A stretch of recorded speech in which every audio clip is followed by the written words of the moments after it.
আল্লাহর নবী তখন বলে, হায় আমার উম্মত, আমার 23টা বছরের দিবানিশির এই মেহনতের কোনো কদর করলি না? 23 বছরের আমার এত কষ্টের কোনো কদর হলো না?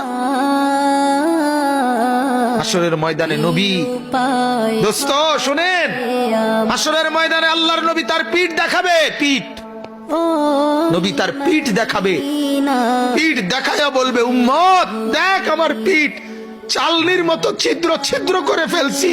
তায়েফের বাচ্চারা যখন আমার পাথর মারছে, ওই পাথরের আঘাত সইতে গিয়ে। সেদিন দেখবেন, পথের ধুলি, সেদিন বুঝবা যুবক, নওজোয়ান, তোমার জন্য কাঁদার কেউ নাই, তোমাদের জন্য ভাবার কেউ নাই। মা বাপ ছেড়ে দিছে তোমারে, যা বাবা নষ্ট হয়ে যা।